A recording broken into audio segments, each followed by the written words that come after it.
बिस्मिल्लाहिर्रहमानिर्रहीम, अस्सलाम वालेकुम। खेलों की खबरों पर तबसरों और तज़ियों से स्कोर के एक और प्रोग्राम के साथ सैयद याह्या हुसैनी आपकी खिदमत में हाजिर है। हर 4 साल बाद मुनक़्क़िद होने वाले वनडे क्रिकेट के वर्ल्ड कप के लिए पाकिस्तान का 15 रुकनी स्क्वाड भारतीय शहर हैदराबाद दक्कन पहुँच गया। राजीव गांधी इंटरनेशनल एयरपोर्ट पहुँचने के बाद पाकिस्तान क्रिकेट टीम का पुरतपाक इस्तकबाल किया गया। सख्त सिक्योरिटी में पाकिस्तानी क्रिकेटर्स को एयरपोर्ट से होटल रवाना किया गया और होटल पहुँचने पर भी खिलाड़ियों का रिवायती अंदाज में इस्तकबाल हुआ। पाकिस्तान क्रिकेट टीम ने जुमेरात को हैदराबाद के राजीव गांधी स्टेडियम में 2 घंटे प्रैक्टिस की। जुम्मे को पाकिस्तान टीम न्यूजीलैंड के खिलाफ पहले वार्म अप मैच में मुकाबला करेगी। हालात मुख्तलिफ हैं, चैलेंज ज़रा कठिन और मुश्किल है। वर्ल्ड कप का साल है और वर्ल्ड कप के लिए टीम पाकिस्तान का पड़ाव इस वक्त भारत के शहर हैदराबाद दक्कन में है। बाबर आजम की क़यादत में टीम पाकिस्तान हैदराबाद में वार्म अप मैच खेलेगी और फिर पाकिस्तान टीम को वर्ल्ड कप में अपनी शुरुआती मैच भी हैदराबाद दक्कन ही में खेलने हैं। पाकिस्तान टीम के लिए भारतीय सरजमीन नई है इस एतबार से कि जो पाकिस्तान की वर्ल्ड कप के लिए टीम बशमूल कप्तान बाबर आजम मुंतखब हुई है। कभी ये खिलाड़ी बैनुल अक़वामी सतह पर भारत के ख़िलाफ़ भारत में पाकिस्तान की नुमाइंदगी कर नहीं पाए हैं। एक नया चैलेंज है टीम के लिए। भारत के साथ खेलने का इन खिलाड़ियों के पास तजुर्बा भी है, मुशाहिदा भी है, लेकिन इन खिलाड़ियों के पास भारत में भारत से खेलने और भारत के मैदानों पर बैनुल अक़वामी सतह की क्रिकेट खेलने का कोई तजुर्बा नहीं है। 2016 में पाकिस्तान टीम ने आखिरी बार ICC वर्ल्ड T20 के लिए शाहिद खान आफरीदी की क़यादत में भारत का दौरा किया था और इस बात को भी अब 7 साल मुकम्मल होने को हैं। और ये जो टीम मुंतखब हुई है जिसमें 15 खिलाड़ी हैं, 3 ट्रैवल रिज़र्व हैं, इनमें से कोई खिलाड़ी भारत में नहीं खेला है। Rajiv Gandhi international cricket stadium में पाकिस्तान टीम के खिलाड़ियों ने भारत पहुँचने के अगले ही दिन ठीक ठाक प्रैक्टिस की है और इस प्रैक्टिस में वाज़े तौर पर यह दिखाई दे रहा है कि एशिया कप क्रिकेट टूर्नामेंट की शिकस्त अब माजी का हिस्सा बन चुकी है। टीम पाकिस्तान के खिलाड़ियों का फोकस सिर्फ और सिर्फ हर 4 साल बाद मुनक़्क़िद होने वाला क्रिकेट वर्ल्ड कप है। अपनी कारकर्दगी से ये खिलाड़ी वर्ल्ड कप में हासिल करना चाहते हैं पाकिस्तान के लिए जीत और इस टूर्नामेंट में टीम पाकिस्तान को 9 मैच खेलने हैं। उसके अलावा 2 वार्म अप मैच हैं। अगर पाकिस्तान टीम आखिरी 4 टीमों में पहुंचती हैं तो 2 और मैच होंगे। तो इतना आसान टूर्नामेंट है नहीं टीम पाकिस्तान के लिए। अब देखना यह है कि बॉलिंग, फील्डिंग, बैटिंग में पाकिस्तान टीम के खिलाड़ी रिवायती हरीफ भारत के ख़िलाफ़ भारत की सरजमीन पर किस तरह की कारकर्दगी का मुजाहरा करने में कामयाब होते हैं। सीधा चलेंगे लंदन, जहां वीडियो लिंक पर हमें ज्वाइन कर रहे हैं पाकिस्तान के टेस्ट ऑलराउंडर यासिर अराफात। और इनके लिए भारतीय सरजमीन कुछ इस एतबार से अहमियत की हामिल है कि 2007 में जब पाकिस्तान टीम भारत के दौरे पर थी तो बेंगलोर क्रिकेट स्टेडियम में इन्होंने अपने टेस्ट करियर का आगाज़ बड़े अजीबोगरीब अंदाज में किया था। सफ़र किया और सीधा पहुँचे बेंगलोर और बेंगलोर से सीधा पहुँचे स्टेडियम और स्टेडियम में इनको पता चला कि आप टेस्ट टीम का हिस्सा हैं। यासिर, खुशामदीद कहूँगा, ऐसा ही था? बहुत शुक्रिया। थोड़ा 50% कह लें कि वो ऐसे ही था, क्योंकि मैं कलकत्ता में मैंने ज्वाइन किया था जहाँ पे दूसरा टेस्ट चल रहा था और लकीली ऐसे हुआ कि मुझे एक दिन पहले यूनुस भाई की कॉल आई, क्योंकि यूनुस भाई कप्तान बन गए थे, शोएब मलिक कप्तान थे जो इंजर्ड हो गए थे, जिसमें 3-4 प्लेयर्स शोएब अख्तर, उमर गुल, शोएब मलिक, सारे लड़के अनफिट हो गए थे। तो बस यूनुस भाई ने यही कहा था कि आपने आके खेलना है मैच, आप बॉलिंग बिल्कुल ख़त्म हो चुकी है, पाकिस्तान टीम में उसमें मौजूद नहीं थे। तो मैं लेट पहुंचा, कलकत्ता का मिस हो गया। फिर बेंगलोर में जो आपने जिस तरह बात की, बिल्कुल बेंगलोर में जाके मेरा डेब्यू हुआ।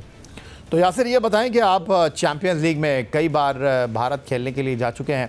IPL में आपको कोलकाता नाइट राइडर के लिए खेलना था, लेकिन कुछ मसाइल की वजह से आपका ये ख्वाब पूरा नहीं हो सका।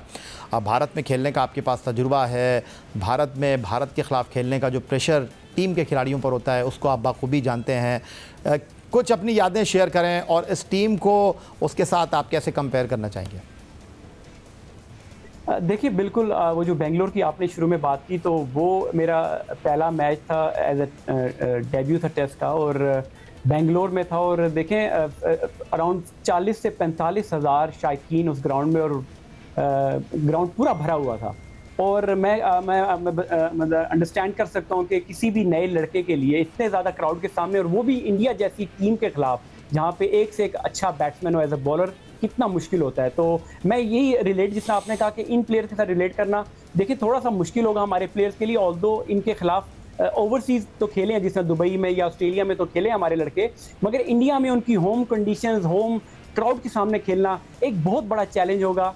मगर उम्मीद यही है कि देखें, ये प्रोफेशनल्स हैं और मैं उम्मीद यही करता हूं कि पाकिस्तान टीम ना सिर्फ इंडिया के खिलाफ बाकी टीमों के खिलाफ, क्योंकि सुनने में ये आ रहा है कि तमाम ही मैचेस पाकिस्तान के सोल्ड आउट हैं और प्रेशर के साथ साथ देखें जब आप अच्छा कर रहे होते हैं तो उसी क्राउड का आप इंजॉय भी करते हैं जब आप परफॉर्म करते हैं। तो उम्मीदें यही हैं कि पाकिस्तान टीम तमाम ही मैचेस में अच्छी परफॉर्मेंस करेगी इंशाल्लाह। यासिर, बजा फरमाया आपने, लेकिन आप इस चीज़ को कितना पॉजिटिव देख रहे हैं, टीम के लिए कितना सहल देख रहे हैं कि हमने भारत के लिए सफ़र किया तो हम सीधा हैदराबाद दक्कन पहुँचे हैं, वार्म अप मैच भी हम राजीव गांधी इंटरनेशनल स्टेडियम में खेलेंगे और इब्तदाई 2 मैच भी हमने हैदराबाद दक्कन ही में खेलने हैं। तो एक क्रिकेटर की हैसियत से आपके लिए ये कितना इम्पोर्टेंट है कि आप ने जहाँ पर मैच खेलने हैं वहाँ पर आप ज़्यादा इन आउट नहीं हो रहे, बल्कि आप वहाँ क़याम कर रहे हैं, वहाँ के जो माहौल है उससे हम आहंग हो रहे हैं, वो ग्राउंड आपके लिए नया नहीं होगा, 2 हफ्ते आप वहाँ रुकेंगे, तो ये कितना आसान और कितना मुश्किल होगा टीम के लिए? देखिए बड़ी अच्छी चीज़ है, स्पेशली आप देखें कि आपके प्रैक्टिस मैचेस और उसके साथ साथ जो आपके पहले वर्ल्ड कप के 2 मैचेस हैं 6 तारीख को और 10 तारीख को, कंपैरेटिवली बनिस्बत बाकी मैचेस के, देखिए वर्ल्ड कप का कोई भी मैच आसान नहीं है, मगर आप हॉलैंड से स्टार्ट करेंगे, फिर आपने श्रीलंका के साथ इसी ग्राउंड में खेलना है, तो पाकिस्तान टीम के लिए थोड़ा सा अच्छा इन द सेंस हो जाएगा कि पाकिस्तान को एक अपना अच्छा स्टार्ट मिल जाएगा, बजाय इसके कि इंपॉर्टेंट मैचेस और मुश्किल मैचेस पहले मिलते, तो ये अच्छा है। और दूसरा कोचेस को देख के बड़ी खुशी हुई कि ऑलरेडी अब मिकी आर्थर फाइनली टीम को ज्वाइन कर चुके हैं, मोर्नी मोर्कल ने भी ज्वाइन कर लिया है, तो आई एम श्योर कि वो एक स्ट्रेटजी इस वर्ल्ड कप के लिए डेफिनेटली कोई ऐसी बनाई होगी। टेक्निकल कामों में चीज़ों पे तो अभी काम ज़्यादा नहीं होने, अब टाइम भी नहीं है, तो मैं ये समझता हूँ कि जो स्ट्रेटजीज ऑपोजिशन को देखकर, पिच को देखकर, कंडीशंस को देखकर आई एम श्योर कोई अच्छा ऐसा लाएमल बनाया होगा कि जिससे हमारे प्लेयर्स अच्छा परफॉर्म करने में कामयाब होंगे।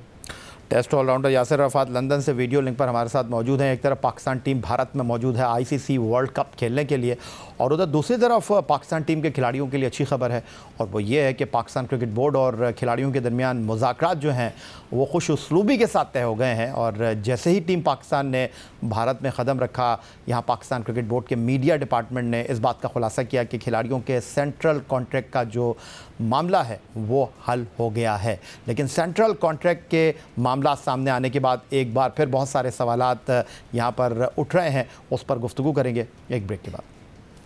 तवील इंतज़ार के बाद पाकिस्तान क्रिकेट बोर्ड और कौमी क्रिकेट टीम के खिलाड़ियों के दरमियान सेंट्रल कॉन्ट्रैक्ट के मामला तय पा गए हैं, जिसके बाद पाकिस्तान क्रिकेट बोर्ड ने सेंट्रल कॉन्ट्रैक्ट का ऐलान कर दिया। पाकिस्तान क्रिकेट बोर्ड ने 1 जुलाई 2023 से 30 जून 2026 तक 3 साला सेंट्रल कॉन्ट्रैक्ट का ऐलान कर दिया है। पाकिस्तान क्रिकेट बोर्ड की जानिब से जारी बयान के मुताबिक 25 खिलाड़ियों को सेंट्रल कॉन्ट्रैक्ट पेश किया गया है। मुआहदे में आईसीसी रेवेन्यू का हिस्सा भी शामिल है, जबकि रेड बॉल और वाइट बॉल के कॉन्ट्रैक्ट्स को इकट्ठा कर दिया गया है। इसका फैसला कॉन्ट्रैक्ट कमेटी की तजवीज़ पर किया गया है। पीसीबी के मुताबिक नए सेंट्रल कॉन्ट्रैक्ट में खिलाड़ियों के मुआवजों में 127 से 202% तक इजाफा किया गया है। सेंट्रल कॉन्ट्रैक्ट की फहरिस्त को 4 कैटेगरीज में तकसीम किया गया है। एक कैटेगरी में 3 खिलाड़ी शामिल हैं जिनके मुआवजे में 202% इजाफा किया गया है। इन खिलाड़ियों को 3 फॉर्मेट के कप्तान बाबर आजम, विकेट कीपर मोहम्मद रिजवान और फास्ट बॉलर शाहीन शाह अफरीदी की शक्ल में शामिल किया गया है। कैटेगरी बी में 6 क्रिकेटर्स शामिल हैं जिनके मुआवजों में 144% का इजाफा किया गया है। सेंट्रल कॉन्ट्रैक्ट की कैटेगरी बी में opening batsman Fakhar Zaman, fast bowler Haris Rauf, opening batsman Imamul Haq, allrounder Mohammad Nawaz, fast bowler Naseem Shah और नायब कप्तान white ball cricket team Shadab Khan को रखा गया है। कैटेगरी सी में 2 क्रिकेटर्स शामिल हैं जिनमें 2 खिलाड़ी जिनके मुआवजों में 135% इजाफा किया गया है और हैरत अंगेज़ तौर पर ऑलराउंडर इमाद वसीम और ओपनिंग बैट्समैन अब्दुल्ला शफीक इस फहरिस्त का हिस्सा होंगे। कैटेगरी डी में 14 क्रिकेटर्स को रखा गया है जिनके मुआवजे में 127% इजाफा किया गया है। इस कैटेगरी में allrounder Faheem Ashraf, fast bowler Hasan Ali, middle order batsman Iftikhar Ahmed, fast bowler Ihsanullah, wicket keeper Mohammad Haris, allrounder Wasim junior, opening batsman Saim Ayub, wicket keeper batsman Sarfaraz Ahmed, allrounder Salman Ali Agha, allrounder Saud Shakeel, batsman Saud Shakeel के अलावा Mohammad Nawaz, fast bowler Shahnawaz Dhani, opening batsman Shan Masood और लेग स्पिनर ओसामा मीर, जबकि फास्ट बॉलर जमान खान को भी इस कैटेगरी में रखा गया है। सेंट्रल कॉन्ट्रैक्ट ड्रॉप होने वाले क्रिकेटर्स में साबिक कप्तान Azhar Ali, test cricketer Fawad Alam, test cricketer Nauman Ali, test opener Abid Ali, test cricketer Yasir Shah, जारहा मिजाज batsman Asif Ali, middle order batsman Haider Ali, allrounder Khushdil Shah, leg spinner Usman Qadir और लेग स्पिनर जाहिद महमूद के नाम शामिल हैं। पाकिस्तान क्रिकेट बोर्ड ने सेंट्रल कॉन्ट्रैक्ट के नामों का ऐलान तो कर दिया, लेकिन पाकिस्तान क्रिकेट बोर्ड की जानिब से 3 साल के लिए दिए जाने वाले सेंट्रल कॉन्ट्रैक्ट के ऊपर खासे सवालात मौजूद हैं।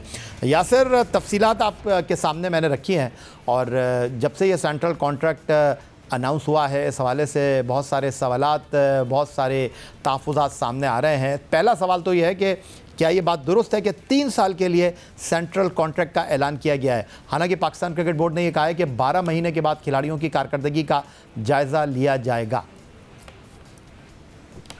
देखिए याया, सबसे पहले तो ये बहुत अच्छी न्यूज़ है प्लेयर्स के लिए।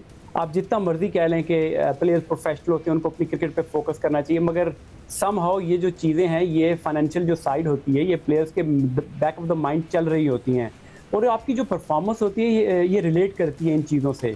और मैं समझता हूँ ये बहुत बड़ी अच्छी न्यूज़ है।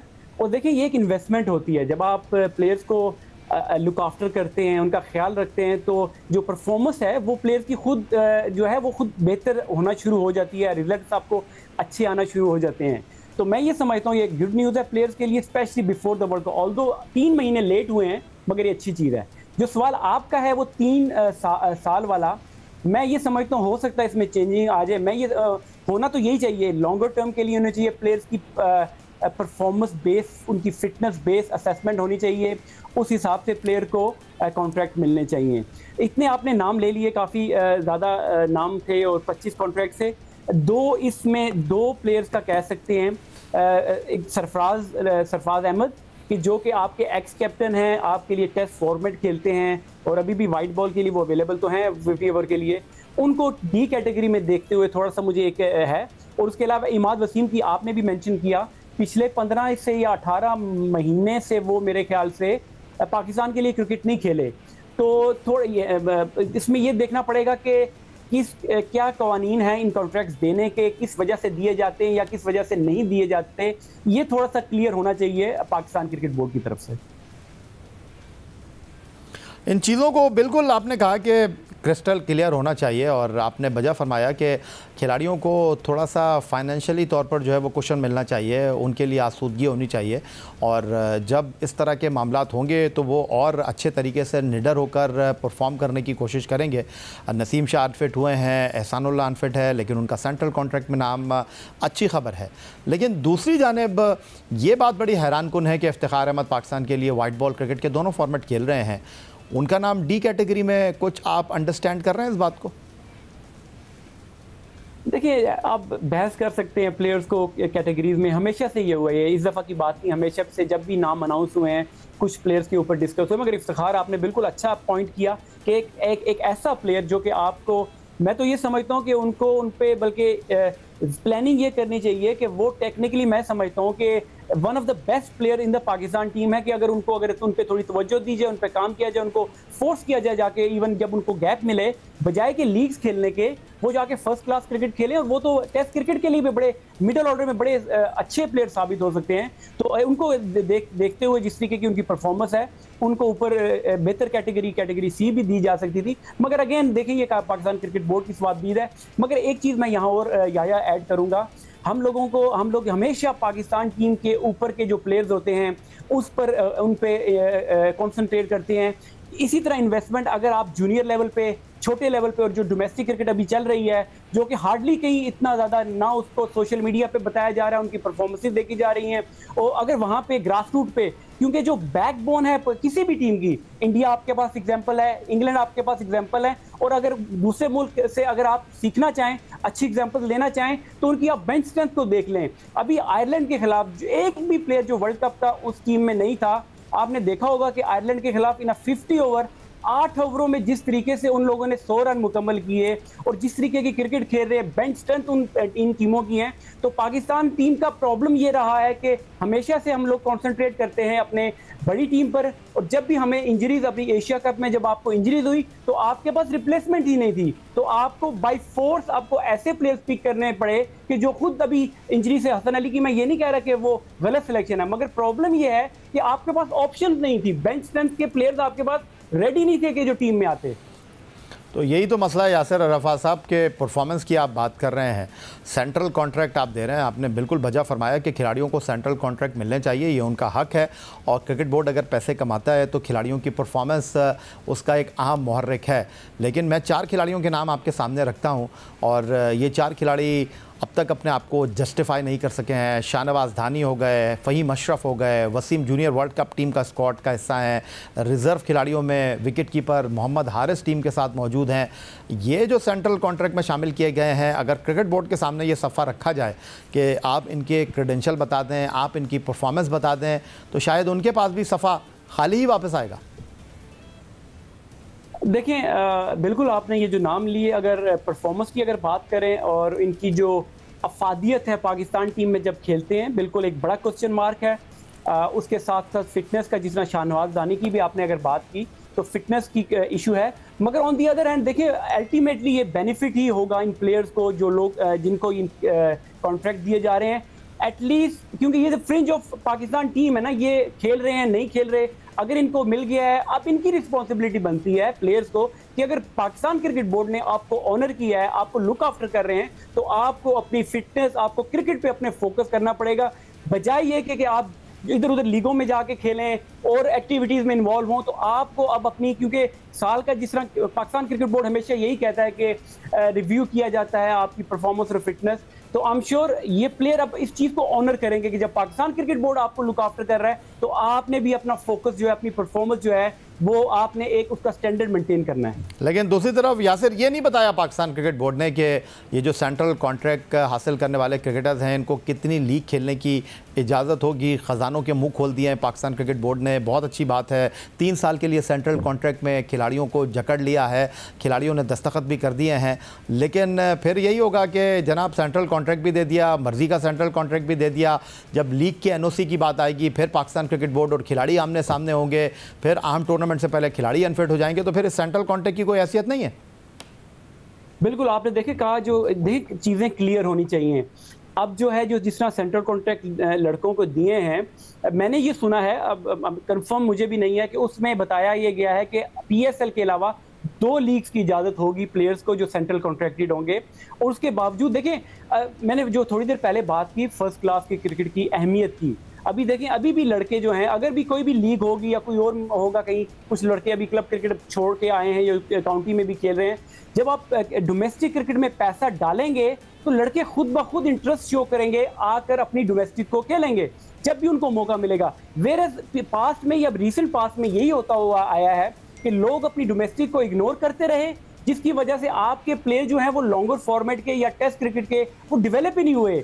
4-4 ओवर के बॉलर 10 ओवर में भी अभी प्रॉब्लम आ रही, लड़के वो तैयार उस तरह नहीं हो रहे। तो जब आप लड़कों को पैसे, ये financial side of the players को आप लुक आफ्टर करेंगे, प्लेयर इंटरेस्ट लेंगे डोमेस्टिक खेलने के, फिर आपका पूल ऑफ प्लेयर बढ़ जाएगा। देखिए, ये वही प्रॉब्लम आ रही है कि जो पिछले 4 साल में जो पाकिस्तान की क्रिकेट के साथ किया गया, 6 टीमें कर दी गई, जो लड़के उस 6 टीमों में आते नहीं थे, फर्स्ट क्लास खेल नहीं रहे थे, तो वो लोग दूसरे मुल्कों में जाके चले गए। और अब जो उसके जो है ना असरात आपको नजर आ रहे कि आपके पास पूल ऑफ प्लेयर्स ही नहीं है और आपके पास प्लेयर्स रेडी ही नहीं है इंटरनेशनल लेवल पे खेलने के लिए। तो अभी तो मैं ये समझता हूँ कि अभी तो उसके और समराज जिसको आप कहते हैं वो नजर आपको आएंगे। आई एम श्योर मैं गलत हूँ, मगर मैं चाहता हूँ कि पाकिस्तान टीम जो है, पाकिस्तान क्रिकेट बोर्ड ज्यादा से ज्यादा इन्वेस्टमेंट करे, ग्रास रूट लेवल पे फर्स्ट क्लास प्लेयर्स को पैसे दे, ताकि वो उनका इंटरेस्ट और वो आके खेलें और पाकिस्तान को सर्व करें। वो टेस्ट ऑलराउंडर यासिर अरफात हमारे साथ मौजूद थे। पाकिस्तान क्रिकेट बोर्ड ने सेंट्रल कॉन्ट्रैक्ट का ऐलान भी कर दिया है और वर्ल्ड कप से पहले खिलाड़ियों के लिए ये एक बड़ी खबर है। यही आज का हमारा प्रोग्राम था। ट्विटर पर आप हमें फॉलो कर सकते हैं, आप हमें ईमेल कर सकते हैं, अपनी राय से आगाह कर सकते हैं score@geo.tv पर। इस दुआ, इस उम्मीद, इस तवक्को के साथ कि पाकिस्तान में खेल और खिलाड़ी तरक्की करते रहें। सैयद या हुसैनी को स्कोर की पूरी टीम के साथ अगले प्रोग्राम तक के लिए इजाज़त दीजिए। अल्लाह हाफ़िज़।